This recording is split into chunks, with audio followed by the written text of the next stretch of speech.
So we found some interesting data, on the FDA's website, and this is just kind of showing the trajectory of information that's being submitted into the GUDID. And there was a, kind of starting from the left of the chart, you'll see that there was a kind of a big spike, right around the September 24th, 2015 timeframe, when that was the implantable life-sustaining, life-supporting devices being submitted. And then roughly about a year later, you had in September 24th, 2016, there was another kind of big jump for all of your class 2 devices being submitted. And then after that, it's been kind of a steady incline or a steady increase of submissions being submitted up until that class 1 deadline. And Gary, I think you did kind of a further analysis on this based on the breakdown of each class of devices of all these that have been submitted. You want to go into that?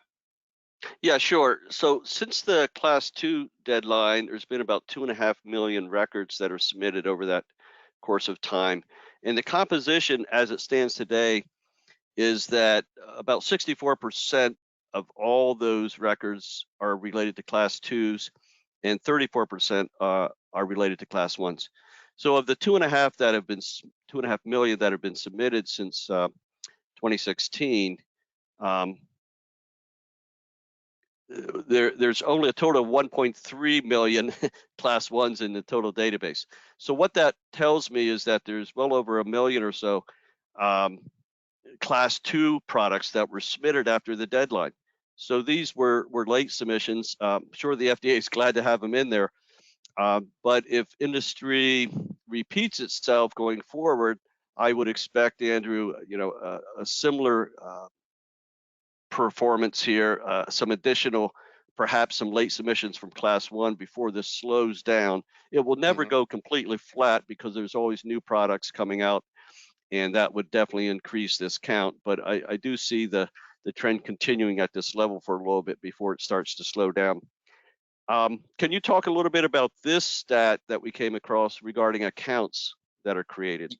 Yeah, this is pretty interesting. So this basically shows some of the data with all the new companies that are being submitted into the GUDID each month. So you can see starting on the left of the screen, back from 2019, there's kind of this steady state of peaks and valleys for new companies, entering their data into the GUDID, and then right up until I guess about September, well, the guidance for industry came out in July 25th, stating that the UDI deadline, was pushed back to December, and the FDA made no indication that they would delay again. But as we got closer to September 2022, there was this massive spike of companies reporting their UDI data to be able to meet that December deadline.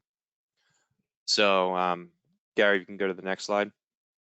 Yeah, I think a lot of companies waited till perhaps crossing their fingers, hoping that it would be extended, but then it definitely was not, and therefore they jumped on board at the last minute. But Yep. this is an interesting slide as well.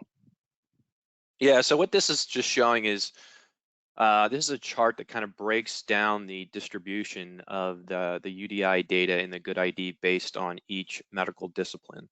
So in the top 3, you can see there are, you have the orthopedic, general and plastic surgery, and dental. Now, according to the Dental Trade Alliance, of those 3, the specialty with the most frequent 510K submissions are dental related, which is pretty interesting.